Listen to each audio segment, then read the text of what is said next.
Hey, what's up? Welcome back to another episode of Mom Boss Monday, where I share weekly tips and videos to help you be more productive. Get your work done, but enjoy life too. Today, I'm going to be talking all about Cal Newport's book called Deep Work: Rules for Focused Success in a Distracted World, which we all need more of. We live in such a distracting world with all this social media going on, all the things that we can do online, our phones buzzing and chirping and doing and dinging, so many things every single day, every single moment that could possibly be distracting us. Now more than ever, we need to be able to focus and do deep work to get important stuff done and to keep getting ahead. So I'm excited to bring this book review to you. The book is divided into two parts. The first part is all about the big idea. He explains deep work to you, its origins, people who've gotten amazing things done with deep work, and he just lays down the foundation. And then the second part of this book are the rules. There are 4 main rules that you must apply to your life in this digital age to practice the habit of working deeply. Before we jump into the video, 2 quick things. First of all, if you're new to this channel, hi and welcome. I'm Sandra and I'm so glad that you made it here. If you want more weekly content just like this one, then make sure you hit that red subscribe button and the bell icon right next to it so that you can be notified every time I publish a new video. And then the second thing is that, as luck would have it, as soon as I push record on this camera, my neighbors decided to start cutting their yard or doing yard work. I don't know. So I'm so sorry if you hear all that racket in the background, but hopefully the message still gets across and it still inspires you to make this change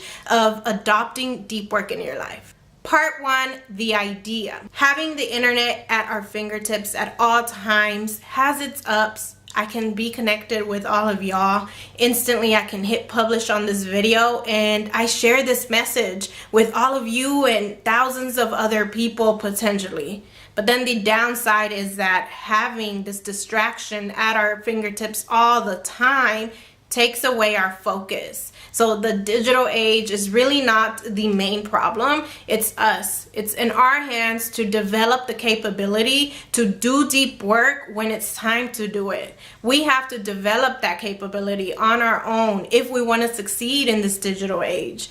And as Cal noted in his book, deep work is the ability to concentrate without distractions, to push your capabilities to their limits, and to develop new value in this world. The tasks you do during deep work, they're hard to replicate. That's what makes you stand out in your market, whatever you're trying to do, whatever business you're trying to build. That's what you need to do. Deep work. Focus intensely. Some examples of deep work are making a video, writing a book, designing a website. All of those things require deep concentration. The opposite of deep work is shallow work, and this is work done with distractions. It's easy to do. Anyone can do it. It's easy to replicate. It doesn't create new value in the world.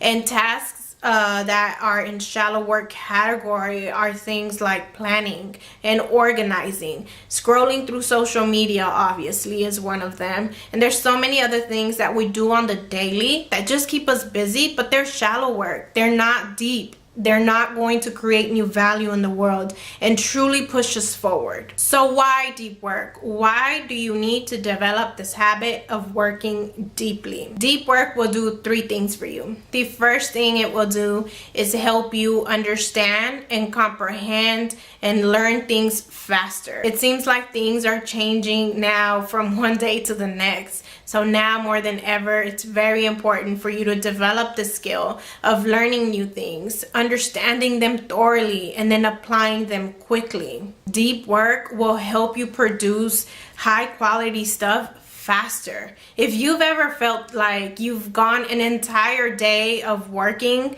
all day long, it's now evening, and you haven't gotten anything of value done, that's because you were doing shallow work. That's exactly what shallow work does to you. It keeps you busy as a bee, but it doesn't move you forward, not professionally, not spiritually. But if you incorporate 2 to 3 deep work sessions into your day, you're going to be done working earlier, you're going to get a lot more stuff done, and you're going to produce high quality stuff. And third but not least, what deep work will do for you is it'll give you meaning and happiness. Sure, this digital age, all these smartphones, tablets, all of these things brought us so many great opportunities.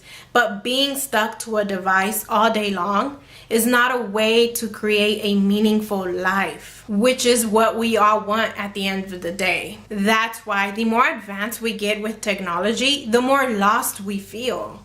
We're missing passion and we're missing purpose, and we hardly ever experience flow. I want to do an entire video on flow. I find this subject fascinating, but let me just give you the gist of it right now. So flow is this state that you experience, this happy state you experience while you're working on a challenging activity. When you're in flow, you're not thinking of anything else. In that moment, your to-do list doesn't matter. The likes you get on Instagram, whatever. How many friends you have on Facebook, you don't care. You're not thinking of anything other than the task you're working on. It consumes every ounce of your attention. And in that moment, you just feel happy to be working. You're just in this meditative state. Flow makes us feel on top of the world. It makes us feel accomplished, and it provides this deep satisfaction that shallow work will never provide. So in essence, deep work generates flow, and flow generates happiness, and that's why you want to make it a habit. With all that being said, if you're convinced that you need more deep work in your life and you're ready to adopt some of it into your day, then here are the 4 rules you need to apply to make deep work a habit. Rule number 1 is to work deeply. We all have different lifestyles. Some of us work from home, others work in offices. Some of us have families, others don't. Some of us have set schedules, and then a lot of people have schedules that vary from day to day. So deep work is not this one size fits all model. I'm going to be sharing the 4 types of deep work that Cal discusses in the book. So listen to them, have an open mind, and see which one aligns with your schedule and your current lifestyle. If you're willing to give it a try, one of these will work for you. The first type of deep work is called the monastic philosophy. That's what Cal calls them, philosophy. So I'll just stick with that here. So the monastic philosophy means that you do deep work intensely. For months or years, you cut off any shallow work out of your life. This is the radical approach, and this is what most old school authors, innovators, musicians would practice. This is how they get their work done. This is how they produce the best kind of art there is. I'm just assuming here, but notice how Beyonce is not on social media all the time. She doesn't do that many interviews. She's not involved in drama. She doesn't even follow anyone on social media, I don't think. She just drops bomb albums out of nowhere. And my guess is that she's able to do this because she cuts out the world to focus intensely on her craft. That's why she's so good at what she does, from her music to her performances. This monastic approach is the best kind of deep work that will produce the best results for you. But I know that not a lot of people can adopt this kind of deep work. I know for me, I'm lucky if I get 3 deep work sessions in a day. So I know it's not the ideal way for everyone to work, but as I said, keep an open mind. Maybe you can if you really tried. Next is the bimodal philosophy. This is a little less strict than the last one, but it's still pretty structured. With this bimodal type of deep work, what you're going to be doing is working monastically on some days and then allowing for some shallow work on other days. Depending on your schedule and your lifestyle, maybe what you can do is work deeply on one day and then do shallow work the next day and then just alternate between the two throughout the week. Or you can work deeply the first 2 to 3 days out of the week, so Monday, Tuesday, and Wednesday, and then just allow shallow work the rest of the week. Whatever you choose, whatever you're able to do, as long as you can dedicate 1 or 2 entire days to working deeply, that's what's important. Next, we have the rhythmic philosophy. This is a little more achievable for people who have families, who are working a 9 to 5, going to school, or have other important commitments going on. With this approach, you're going to dedicate a portion of your day to deep work. Instead of like a portion of your week, like the last philosophy, you're just going to be doing a couple hours a day. So you can do early mornings for deep work, or late at night when you're done with all your shallow work throughout the morning. Whatever works for you, as long as you're able to dedicate at least 3 to 4 hours to doing deep work. And with this, you must make a commitment, set it in your schedule, and don't miss this deep work session no matter what. And the final one is the journalistic philosophy. This means that you're going to be switching in and out of deep work on the fly, in a moment's notice. This isn't the most recommended type of deep work, but people with super busy schedules and journalistic type careers, they're always on the call. Their schedules change from hour to hour, so this is their only option. So if this is your only option, then go ahead and use this approach, but make it your last resort. And also make sure that you've ingrained the deep work habit before you start using this. Because if you're used to working in a shallow type of way for a long time, it's going to be hard for you to switch from deep work to shallow work when it's necessary. You need to already have this habit ingrained in you in order for this to work. Start with one of the other 3 philosophies first, and then if you must, switch to this one. All right, on to rule number 2, which is embrace boredom. Boredom has such a negative connotation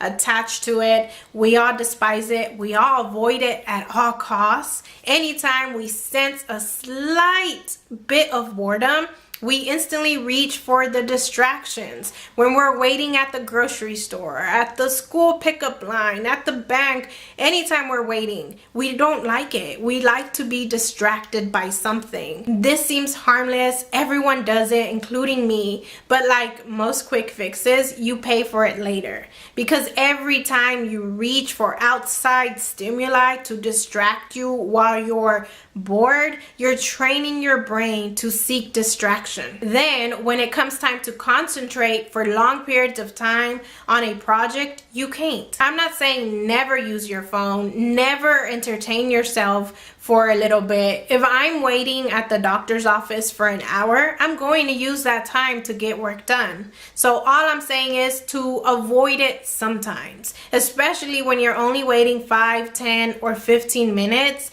Use that time to just be. Instead of pulling out your phone while you're waiting at the grocery store, use that time to observe your surroundings. Instead of listening to music, a podcast, or audiobook while you're driving, just enjoy the drive once in a while. And the more you do this, the more your brain will slowly start to wean away from all these distractions so that you can do deep work when you need to. Rule number 3, quit social media. You're probably getting tired of hearing this from me or maybe from other people, but here's the thing. You do not have to take what Cal Newport or anyone else says literally, but you shouldn't dismiss it either. Just take the advice, think about it, and apply the parts that will work for you and your life and ignore the rest. Maybe you don't want to take the drastic action of cutting all ties with all your social media, and you don't have to. But if you want to keep using social media, you should make it a priority to have a healthy relationship with it. And you do that by getting clear on these 3 things. The first thing is your definition of success and happiness. If you don't define it for yourself, social media will do it for you. The second thing you must get clear on is your intentions with social media. What are you using social media for? Are you using it to stay connected with your friends and family? Are you using it to grow your business or to grow a YouTube channel? Make sure you know exactly what your intentions are, and then don't feel the need to use every single platform. Just pick one or two that will help you accomplish the goal that you have with it. And then the third thing that you have to get clear on is a set time that you will be using social media. Once you have the other two things clear and the positives outweigh the negatives and you choose to use social media, then go for it, but you must have a set schedule. If you don't, you'll find yourself on that thing every 15 or 30 minutes. And when you're on and off social media all day long, there's no way that you can do deep work, that you can focus and create meaningful projects and make meaningful content. Limit the time that you spend on these things and make it just once or twice a day. And the final rule is drain out the shallows. Cal Newport says that working deeply is the superpower of the 21st century. Not a lot of people practice it because it's hard. It takes dedication. On the other hand, shallow work is easy to come by and the world serves it to us daily. So if you're up for the challenge, if you want more happiness and meaning in your life, if you want a sense of accomplishment, then you have to prioritize deep work every day. If you just leave it up to chance, it won't happen. You have to schedule deep work in your day. Cal suggests that you organize your schedule in a minute-by-minute basis. And as many of you know, I'm a big fan of the scheduling system, but I know a lot of people aren't. The most common thing that people say to me is, you must never have free time. But I do, because I schedule free time into my schedule. Another thing people say is, you must look at your schedule every minute. But I don't, because if I schedule a 4-hour deep work session, I don't look at my schedule for 4 hours. And most of the time, I remember what I'm going to do after that deep work session, so I don't look at it for half the day maybe. My working days just flow in a rhythm that I'm used to. And then there's the other days that are full of shallow work, like running errands and cleaning, planning, organizing. So it's not about being rigid at all. It's about being intentional with your time, and most of all, it's about draining out the shallows and prioritizing deep work. All right, and that sums up this summary of deep work. I hope that you're inspired to make this a habit in your life, to get more meaningful work done and get it done faster. If you found value in this video, do me a favor and hit that thumbs up button for me and click that share button down below. Send this video over to a friend who may need it. You'll be helping them and you'll be supporting this channel as well. And let's continue the conversation in the comments below. Let me know which of the 4 deep work philosophies will you be applying in your life. My answer will be down in the comments, so make sure to join me there for the discussion. And that's all for today. Thank you so much for watching, and I'll see you next time.